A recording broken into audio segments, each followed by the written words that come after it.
And we heard that narrative throughout COVID. Don't do your own research. So I guess to those folks, Mark, like, what are you seeing as a way out of this situation we find ourselves in? Is there a way out of the situation where there is such distrust between the science and the politics because of that intersection? I think it's great to have that kind of distrust. The notion of the science was a terrible bungle, and I'm glad that, I don't know whether it's as widely spread, the disrespect for science and experts, as it should be. I suspect that still 50% is going along thinking that to the extent that we didn't do that well versus other countries, blah, blah, blah, it's because of the deniers, blah, blah, who did their own research. They still, and even in the history books, it may still be recorded that way. I'm not convinced that it's going to be, I think the 1930s, the flu pandemic back then all of the evidence that we have looks like it was the same kinds of mass hysteria that went on, but that's not what's written in the books. Instead of focusing on winning arguments, we're teaching the basic fundamentals of sales and marketing and how we can use them to win in the world of politics, teaching you how to meet people where they're at on the issues they care about. Welcome to the Brian Nichols Show. Well, hey there, folks. Brian Nichols here on another fun-filled episode of the Brian Nichols Show. I am, as always, your humble host, joining me from our lovely Cardio Miracle Studios here in sunny Eastern Indiana. The Brian Nichols Show is powered by Cardio Miracle, the best heart health supplement in the world. If you want to learn more about how to lower your resting heart rate, improve your blood pressure while improving your pump at the gym, stick around. We're going to talk about more of that later in today's episode. But first, we're going to go ahead and dig into the intersection of the worlds of science and politics. Joining me here today on the show to discuss all that and more, Mark Changizi. Welcome to the Brian Nichols Show. How you doing? Hey, great to be here. Great to have you here. Folks, stick with us because my voice it's on the edge. I was out in Vegas for a work conference for an entire week. And believe it or not, no alcoholic beverages whatsoever for folks playing along in the home game. They know I don't drink. But unfortunately, dry air plus smoky casinos equals Brian having no voice. So this is actually way better than it was, Mark, believe it or not. But how about this? Secondhand alcohol, I'm sure. There's a little bit of secondhand. You talk to somebody, you get close enough to them, you get the vapors for sure. But Mark, let's do me a favor. I'll shut up here and do us a favor. Introduce yourself here to the Brian Nichols Show. And yeah, let's touch on that intersection between the world of politics and the world of science. Mark, the floor is yours. Yeah, I mean, so as a background for those that don't know me, I'm a scientist. PhD was mathematics, sort of undergrad physics, math, but I became a cognitive scientist, sort of a theoretical evolutionary neuroscientist of sorts. So I've got a lot of discoveries that are sort of like why we see color vision. Color vision is actually an empath sense, to see blood under the skin, to see blushes and blanches. Why your fingers get pruny when wet. They're actually optimized to be the channels that squirt out water when you grip in rainy conditions so that you don't hydroplane. Or why your eyes face forward. It's not because of predators. It's actually so that you can see more in forests. So there's a lot of these sort of design questions about why we evolved to be the way we are, but they're done from like a theorist point of view. It's like, here's why it's designed to be the way it is. Or why did we come to have music? These are more cultural evolution designing.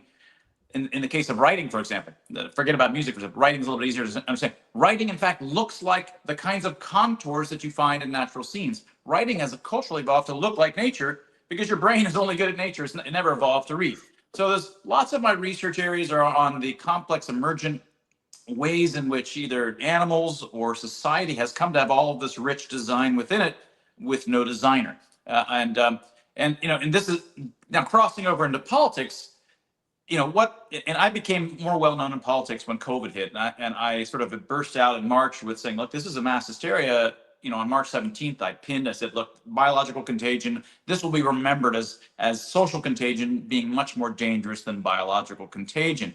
And so that was actually what you experienced was one of the most scientifically interesting things, even if it was a nightmare. It was scientifically interesting, the degree to which the entire world became a single socio-political community, left, right, libertarians, everybody bouncing as one in March and April before it kind of split off into the typical left-right divisions. But in the beginning, it was one bouncing chamber, and understanding how that happened and how generally the kinds of physics that you have with socio-political movements is entirely a deep, complex thing that most people, and even scientists who are better at it, we have terrible intuitions for. Yet your average person often thinks that it's all done by this evil cabal who's controlling everything. That's not how flocks of birds work. It's definitely not how massive throngs of humans working. Unless the conspiracy theorists are right, Mark, and that birds aren't real, right? No, I joke. But no, Mark, you're spot on, because back during COVID, that was, I mean, I would dare say that's where the Brian Nichols Show really took off, because we were one of the voices who loudly and proudly, for better or for worse, was out there saying, guys, time out. This is getting a little goofy the way that we're approaching this. As a matter of fact, we're actually putting ourselves societally, as you mentioned, in a much worse spot than the actual virus was. We're seeing the impacts of these lockdowns. We're seeing the impacts of neighbor versus neighbor. We're seeing the impacts of forced vaccination amongst an entire populace, be it perfect for them or not. And this led to a lot of distrust, a lot of mistrust. You talk about disinformation, misinformation. That's where this really, really took up. But there was actual disinformation saying if you get the COVID jab, you're going to be entirely safe. As a matter of fact, you're not going to give COVID to anybody else. You're actually doing this for the community. Right. And you know, that Brian, obviously, those were white lies. They were just for our benefit, you see.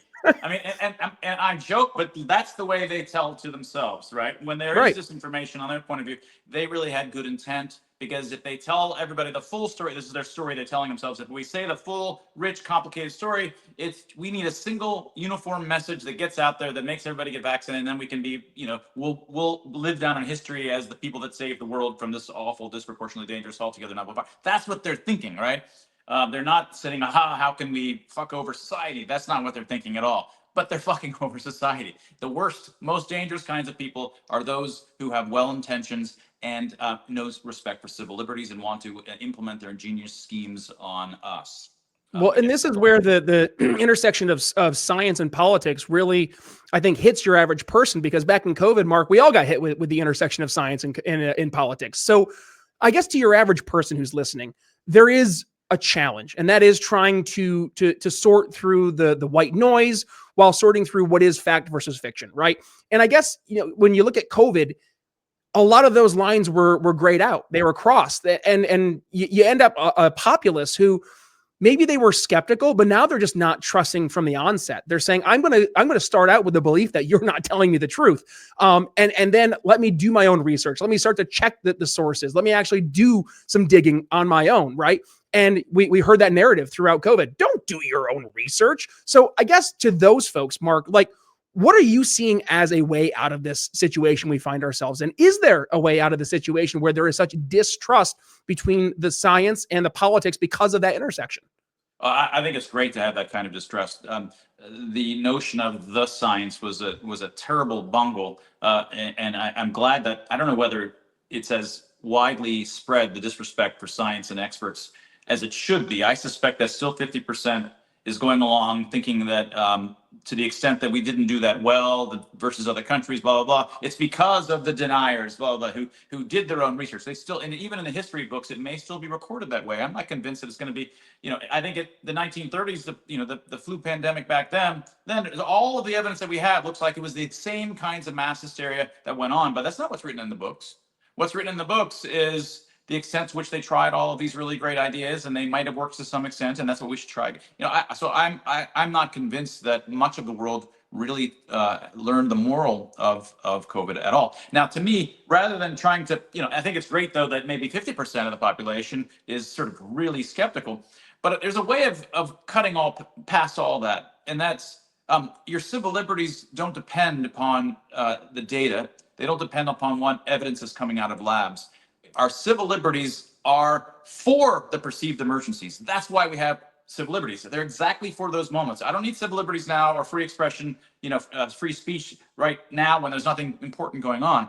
Where it rears its head is when everybody's worried about some perceived emergency, then they want to go stamp on your rights. And those are also, not only are they for the perceived emergencies, our civil liberties, but the most dangerous actual emergencies in the history of humankind are when we violated civil liberties en masse. Those are the cases of democides, genocides, and massive crimes against humanity. So we don't decide whether to have civil liberties based upon whether the data is this much or that much. No. So the answer should be to have a respect for civil liberties. They're a constraint. They are not something that is balanced with other things. It's a complete misunderstanding and a category error to think that way. You mentioned the civil liberties. I laughed. I think a meme back in COVID, and this was the picture of the signers of the Constitution, and they're saying, and I guess when we get a pandemic, it's super scary. We just throw this entire thing out the window, right?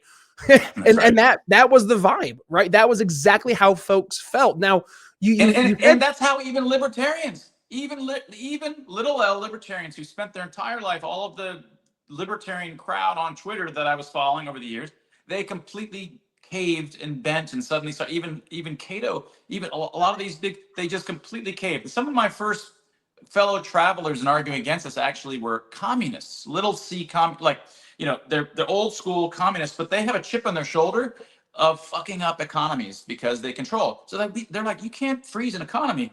We have a big, they're always being thrown at, cheese lines and bread lines. And so you can't just suddenly freeze it. They actually had a better sense about how messed up it's going to be than a lot of libertarians who, as soon as it mattered, in the first time in their life when it actually mattered, their principles failed them. Yep. Well, and that's why we went to war with a lot of those libertarians and definitely didn't make a lot of friends in doing so. But goodness, it had to be done. But you did say something, Mark, and I want to just go back to it. The moral of COVID. What would you say was the moral of COVID? To me, the moral of COVID, and it was literally as I wrote it on March 17th of 2020, is that biological, that the real dangers to society are social contagion or moral panics or mass hysteria, not biological contagion.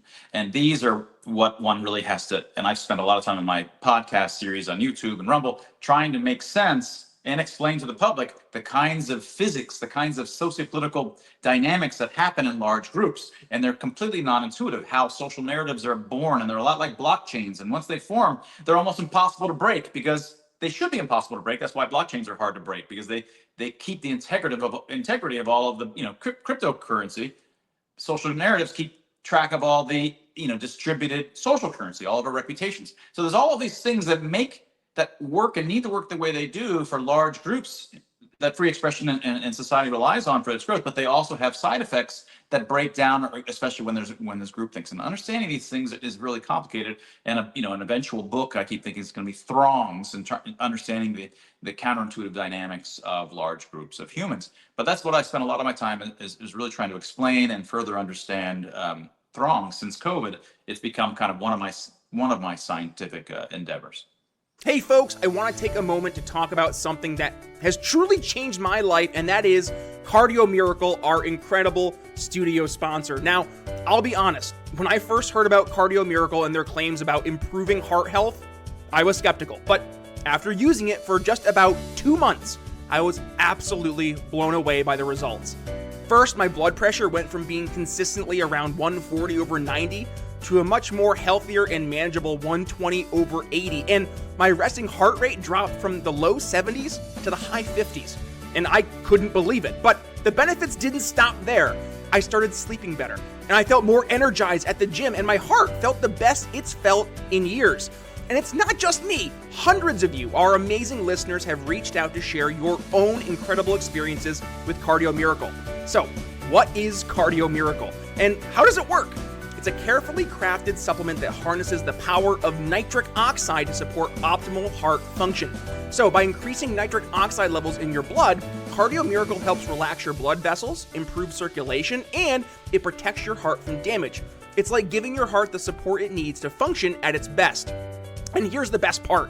We've got an exclusive offer just for you, our loyal listeners here at the Brian Nichols Show. When you head over to cardiomiracle.com and use code TBNS at checkout, you'll get an extra 15% discount on your order. Plus, with their 100% money-back guarantee, you've got nothing to lose and everything to gain. So, if you're ready to take control of your heart health and experience the life-changing benefits of Cardio Miracle for yourself, just click the link in the show notes or video description.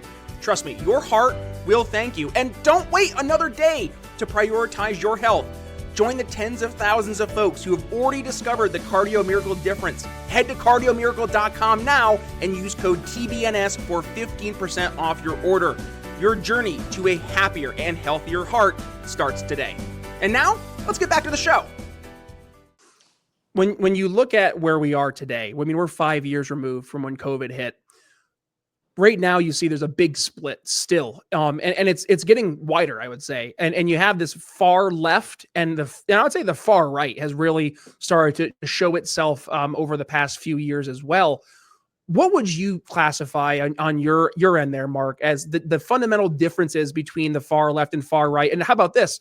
And how about some fundamental similarities? Do you see any similarities between the two? Well, I mean, I think what you may be pointing to is more the woke left to the far progressive left, and then the woke right, which I don't even want to call as being the far right. Because if you remember the Nolan diagram is one of these things where you've got, you have personal liberty and economic liberty, and then the traditional leftist and typical socialist capitalist kinds of arguments. The typical socialist, more leftist type is high on personal liberty, but really low on economic liberty, and the right person on the right is a little bit more on the other way. So you end up, when you orient it like this, you end up with a nice left-right division between these when you sort of put the axes like this. But in fact, as you get when you become far left, in fact, they typically don't just want to violate economic liberties, they start to violate personal liberties as well. And so they end up at the bottom in authoritarianism, where you neither have personal liberties nor economic liberties. And that's where communism with a capital C always ends up. It doesn't end up just over with, no economic liberty, a total personal liberty. It's never that way. And the same for the right. This is why fascists, as you become more and more personal liberty goes away, the economic liberties start to go away too. They say, well, we need to have certain kinds of tariffs against these, or only certain, they start to want to economically control things to sort of align with the personal freedoms and lack of freedoms that they also have. And so it tends to be this kind of horseshoe that people talk. As you get more and more right, they actually start falling towards authoritarianism. More and more left, they start falling towards authoritarianism. And you see that with the woke left and the woke right partially down there with a lot of these sorts of parallels that has really exploded. And I've been fighting. Unfortunately, I have to fight. Most of my followers are on the right. All the leftists block me. Or they don't. So I don't have much of an audience of a progressive. So I often am focusing on cognitive fallacies, scientific fallacies, ways of thinking that people are thinking wrong about this. And as a scientist, that's what I'm good at. I'm more of a logician, philosopher, scientist type. So I focus on those sort of things. So I'm really focusing on these sorts of arguments often to folks on the right, because that's where my audience is. And so I'm often fighting the folks that are on the woke right team. And they weren't called the woke right for the last 4 years. It was only maybe in the last year that term sort of bubbled up and stuck. But a lot of that group seems to have also been a reaction to COVID. It exploded because there was so much. Let's say this way: when mass hysteria happens, when you end up with large bodies of the Earth is suddenly bouncing at one, what's most people's intuitions when you see design like this, seeming coordination? You think it's been coordinated by somebody. Same thing for this is why people believe in intelligent design, because how the heck am I going to get these eyes and this fantastically engineered creatures all over the earth unless there's an actual designer, right? So our normal intuitions want to see those sorts of things and then explain it by a designer or a cabal or a puppeteer. And so when there was all of the world suddenly jumping in and doing all these authoritarian at the exact same time, because they're all copycatting each other. In fact, the only way that you can get large scale coordination with all of these stupid governments, because they can't even get DMVs to work properly, right? But you get this amazing coordination such that these stupid DMVs are coordinating and carrying out these identical. No, it's because you end up with, just like fireflies in the night, they start blinking differently, but then they start to see each other, and there's this kind of feedback that goes through, and soon they're all in unison. These things happen through these emergent kinds of mechanisms, and the same thing happens at scale across billions of humans. So, but that's not what your normal intuitions are good at. Normal intuitions say, I see this design, this seeming coordination, it must be being coordinated by cabal, the WHO and Klaus Schwab, and on and on. It's been there for 25 years. It was always planned to depopulate. So these sorts of things started bubbling up by May, that there was a big plan to have a fake or real pandemic so as to create a great reset, or to depopulate, which is the stupidest depopulation. We're going to kill off 0.1% of the population. Look, we're all depopulating massively. The reproduction rate is literally plummeting down. There's no sense in going out of your way and hurrying it and then risking going to prison for it. Anyway, doesn't even make sense. Anyway, there's all of these different kinds of 17 different kinds. I think I did a podcast listing 16 different hypotheses that I've heard floating around for why it's happening. So those sorts of conspiracy theories are natural for humans who are not good at these emergent phenomena to want to explain. A lot of my colleagues often forget that. They forget how counterintuitive natural selection is. They forget how counterintuitive all of the kinds of really explanations that come to the fore at these large scales are all counterintuitive. How free expression works. It's much more plausible, really, to say that if you want truth, you should have the government come up with all their experts and just let people only, and censor all the non-truth. That's a pretty intuitive argument, right? Why should you allow everybody to say all this bullcrap when you've got experts that are smarter than almost everybody on the internet? Why don't you just have them do it? And you should remember that's a really good argument. It's false, but it sounds pretty, the idea that no, we're just going to let a bunch of people just sort of saying crap to each other for, trillions of hours, and that truth is going to bubble up. Same for the free market. Why should we allow, it's much better to have communities. We organize, we create everything. No, that turns out that these markets, free markets and free expression, free marketplace of ideas are brilliant and superbly counterintuitive, because what's going on in them is inherently decentralized and distributed and way beyond, there's trillions of interactions going on, and we cannot individually grasp it. I want to go back to talking about, the gut mentality that this must have been planned, right? There must have been a conspiracy. And I think back to, I don't have to think back too far because we've all seen it. You go to any big blockbuster that's out there, and anytime it's, a little guy versus some big overarching, bad guy, there's a conspiracy. Usually there's some narrative that's being woven throughout. There is, planning behind the scenes because it's a structured story. And I think we've gotten as a society so in bed with this Hollywood perspective of how life works that we start to look for the narrative. We look for the pieces of the puzzle to put together because we're almost trained that way. What do you think about that there, Mark? Yeah, I say not more than trained, we're instinctually that way, because those narratives, those explanations work at lower scales. The FBI, that's their job. They're not out there investigating mass hysteria and weird sociopolitical movements with all of their evolutionary kind of virtue signals. No, they're investigating actual plots by cabals, organized crimes of various sorts to do crap to us, right? But those organized crime folks, they know they're on the wrong side of the law. They have malintent. But what's dangerous about sociopolitical communities is they always have good intent. They always come up with post hoc justifications for their crazy beliefs. And their beliefs are often by design crazy because you want to be able to utter crazy membership signals that shows that you're part of the club. Because if it wasn't crazy, everybody else would be saying, that's a pretty reasonable thing. I think that too. No, it has to be kind of crazy and absurd to work. But then those like wearing a mask in April or March of 2020, no one was wearing masks. In fact, it was advised against, but there were some who wore masks. They were better and more righteous than the average person. And that became a membership signal for being in the I care more than you COVID club. And then soon that suddenly spread. And it doesn't just spread the membership signals across the community. Within those communities, there's lots of new reputation to be won if you can come up with justifications for why it's not just a membership signal, but it's good. And so suddenly there was 1,000 observational studies that were all bullshit, post hoc justifying these membership signals as good. Now they're virtue signals. They've really convinced themselves through good arguments. And I say good in the sense that they really stick into minds and they really spread. They're good in the post hoc sense that they really are viral and they really are sticky in brains. And that's what communities can do to justify their what is in fact evil actions much better than you can. Like, we stole the cookies as a kid and you said, well, I really deserved it because my sister didn't. Or, you come up with these, but those explanations, justifications are only 1/1000th or 1/millionth as good as what these whole communities bubbling up in competition come up with more and more structured and careful justifications. Those are brilliantly done and almost impossible to displace out of people's minds once they're embedded. Let's go back to the conspiracy theory mindset, because I want to ask you, Mark, we look at the COVID example, right? And obviously, there is what happened. There's a lot of factors that came into the ultimate outcome of how government approached the response to COVID. But you rewind past COVID and you have a lot of stuff that the government, and I'm just going to look at the American government because they've done enough crazy shit that we can just point to them for, probably 2-3 hour podcasts just to start listing off the crazy shit. But I think that feeds also into why some folks were actually very much skeptical and conspiracy minded when COVID happened, because they say, listen, it's not too far off the plantation to say, hey, they've done this kind of stuff in the past. what's saying they're not doing it today? So is there a balance between being conspiracy minded and not necessarily like going with an official narrative, but trying to walk that fine line? Well, there's two different ways to approach this question.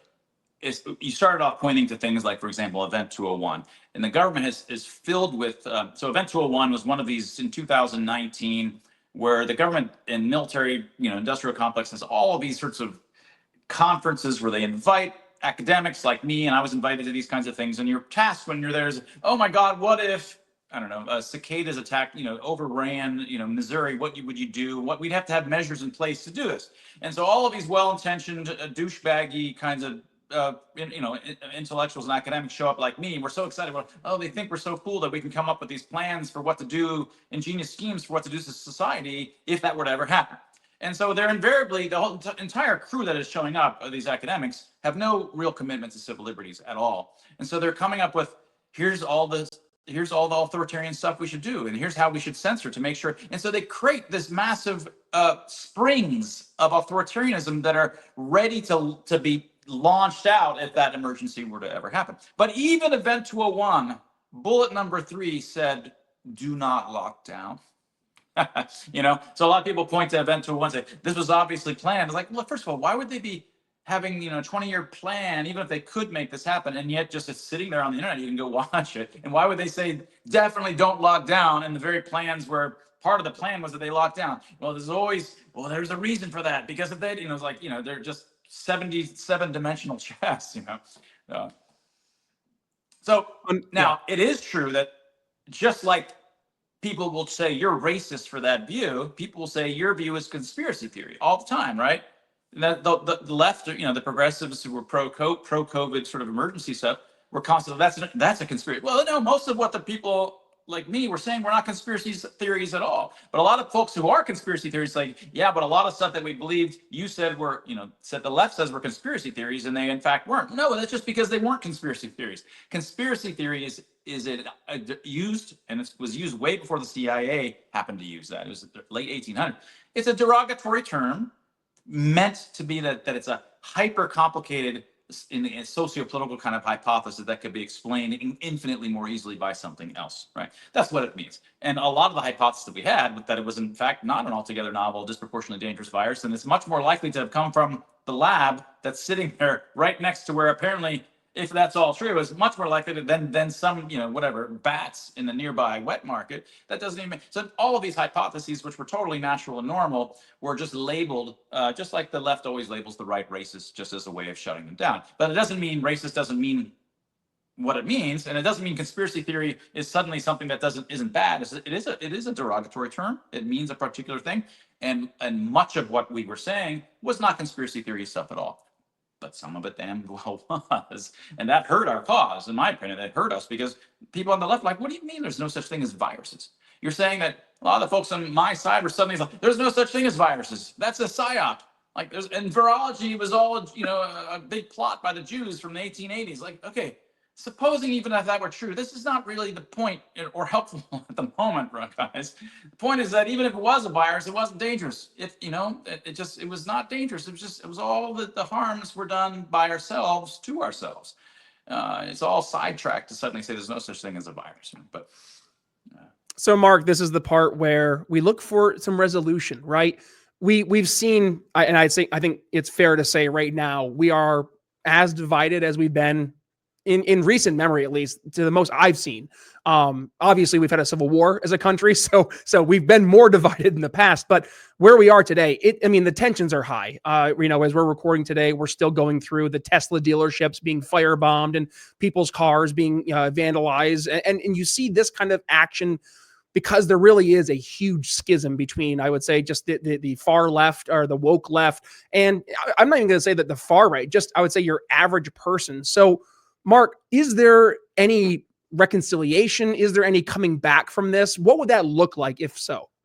Well, I'm going to push back on your premise. I would argue that we that is Trump supporters, 8 years ago when he first came, you couldn't mention to anybody you were a Trump supporter, that you liked Trump, and you're making jokes. The entire tenor, in my opinion, has been much more widely rather than it being 49%, that maybe liked but kept their mouth shut because the culture was so dominant. And that's not just Trump, but back to the Bush and, all of those Absolutely generations. fair. You could barely mention anywhere you go that you were Republican or you wanted to vote. You could, but this election, the first time in my life where it was so overwhelmingly pushing Biden and Kamala away. We won. I think it was the center, the left, many on the left fell off the fence and to the right temporarily, at least. The libertarians won, the right won. It was so overwhelming. It was overwhelming in a meme cultural kind of sense that suddenly everybody could just start saying retard. Like you know what I'm saying, right? It really changed the nature of it. And so now for the first time, really doing, a Doge,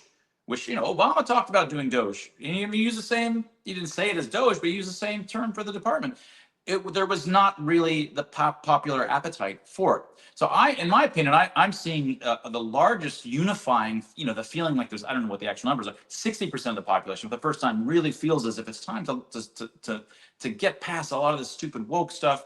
And we're so sick of it. And I feel like it's almost the most unifying. I go to the coffee bars and coffee shops. There's lots of young people in Miami. And instead of the young people being always, very far left, I'm finding lots of diversity of opinion. They're happily saying that they're speaking out loud. I'm going to do a Trump, a Trump show, whatever, Trump thing back, before he was elected. No one would have ever mentioned at that age that they would just kept it quiet, right? Because the culture was so I feel like it's changed. But more generally, of course, we're going to always, most of us tend to think that this time has greater schism than it was before. Now, I mean, I'm old enough. I'm 55 years old. I remember pretty well the Reagan administration, and he was the most evil person you've ever heard of in your life by every leftist point of view. He was super, he was a sweetheart guy. He was hilarious and funny. And you couldn't imagine kind of a nicer figure in terms of coming out of, likable kind of. He's not like Trump. Trump's, it can be a dick sometimes. That's his thing. But shouldn't be surprised. Trump has always been that way since he was like 29 years old, right? But anyway, Reagan totally not like that, and yet equally hated. These sorts of hatreds are not in any way new, and they're never going to go away. It's just a consequence of what happens to the physics of these social political communities. Because not only do you justify your own community's righteousness and of the crazy beliefs that you have, but you justify why the outsiders are unclean. And really evil, unwashed people. What's the word that Hillary Clinton had used? Basket of deplorables. Deplorables, yes. Right. Yeah, she was a gem. Mark, I can't believe we just flew through 30 minutes of a show, and I have yet to talk about the reason you're actually here in the show, and that's to promote your brand new book, Motorcycle Mind: The Secrets Behind the Coolest Invention Ever. There it is, Mark. Give us the lowdown. Why is it that you view the motorcycle as the coolest invention ever? Hit us with it. Well, I mean, obviously, first of all, this is a little bit like, my coffee shop in New York City or Manhattan being the best coffee in New York. I mean, there's a little bit of this is not an unambiguous thing, but really the argument for is, the phone or computer you're looking at this video is obviously more complicated and really cool, right? It does a lot of things, but imagine the number of parts that it has, right? So when you divide by the complexity of the parts, motorcycle is just a bicycle with a big engine, that's it. But in fact, the dynamics that happen relative to that of a car there's dozens of ways in which the experience that you have is utterly unlike that in a car. That you become one with the vehicle emotionally, not just physically. You become one physically with the creature. You really become, rather than driving what I would describe as a lizard when you're in a car, because it in fact has more of the movement dynamics of a four-legged, wide, arms like this. You end up with the physics of more like a horse or a wolf. You become like a wolf, but in fact you become the wolf. You are the wolf because you're in fact directly connected to it in ways. You're not turning the steering wheels. You actually don't ever move. You just sort of put pressure on it and the whole bike turns. You don't turn the bike. You just say turn right and you flex and it turns right. This is something called counter steering. You're not really even counter steering. You're counter pressuring it. You're just sort of telling it like you would tell a horse. You just put a little pressure on and the horse knows to go right, except that there's no underlying circuitry in your motorcycle that actually has any touch sensitive pads. It just happens for free from the physics.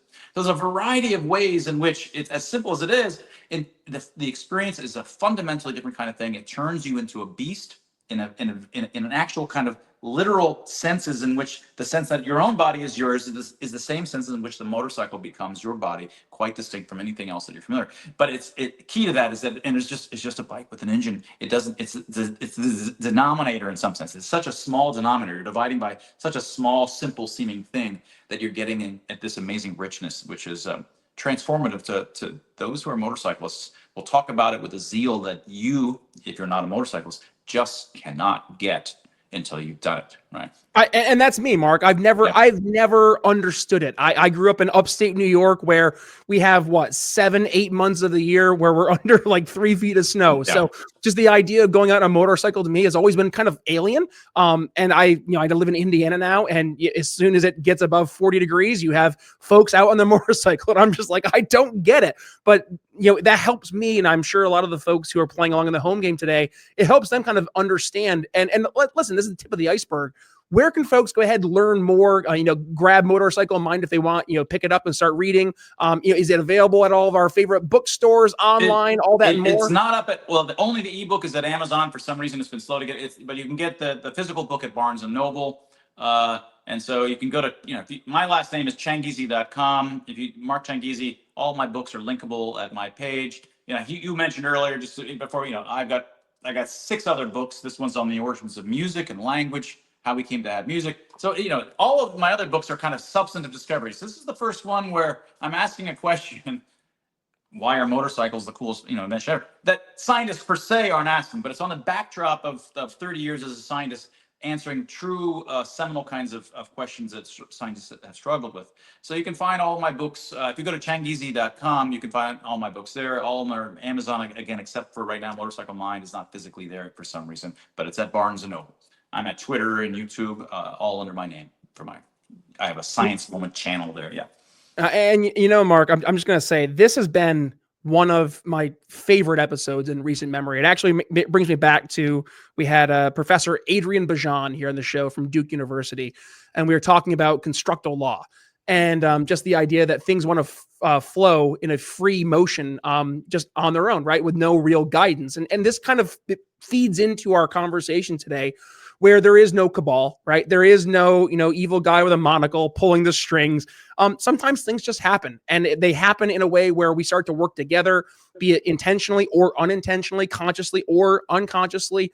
And you start to see how we get to where we are. Like, you rewind 5 years ago, and then you think, we'll never be to a spot where, the idea of just, forced vaccination would be accepted by your average person. And yet it very much was, because of the peer pressure, the group think, and just the way that things kind of transpired on their own.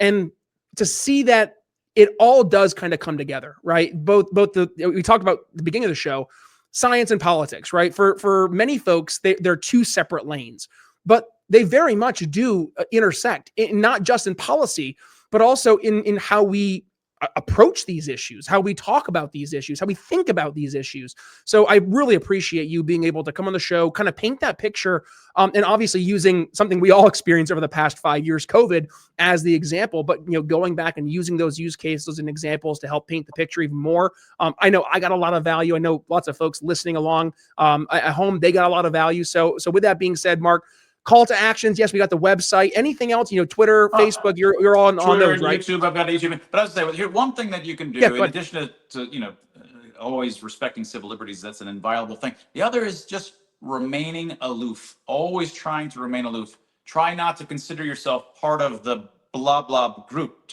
I was always aloof as a scientist because I moved from field to field, and I didn't want to get caught up in some community where I no longer care about the problems outside of it and overemphasize the importance, because I usually did one big seminal work. I'm not going to come up with another. So I moved on. So I was very aloof by design as a scientist when this mass hysteria hit.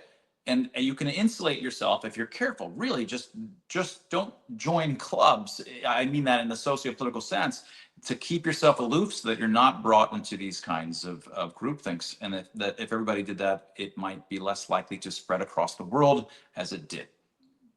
Amen. All right, Mark. Well, we're going to go ahead and put a pin in today's conversation. I have a feeling this is part 1 of many times you'll be here on the show, because there's a lot we're going to unpack. I want to talk more about music, because I'm a big music nerd at some point. So we're going to have you on in the future. But with that being said, thank you folks for joining. If you got some value today, please go ahead, give it a share. When you do, tag yours truly at B Nichols Liberty. You can find me on Twitter, Facebook, and Instagram. Also, the Brian Nichols Show is a podcast and a video platform. So for your podcast, Apple Podcasts, Spotify, YouTube Music, wherever it is you consume your podcast content, hit that subscribe button. And of course, hit download all unplayed episodes. I think we have 950 episodes there in the bank, including the episode I mentioned with our good friend, Dr. Adrian Bajan. I'll include that link here in the show notes. And then, by the way, folks, for the video version, Rumble, YouTube, Twitter, Facebook, wherever it is you like to watch podcasts or watch your favorite video content, you can also watch the Brian Nichols Show. So hit subscribe and, of course, hit the little notification bell so you miss a single time we have a brand new episode go live, which we are airing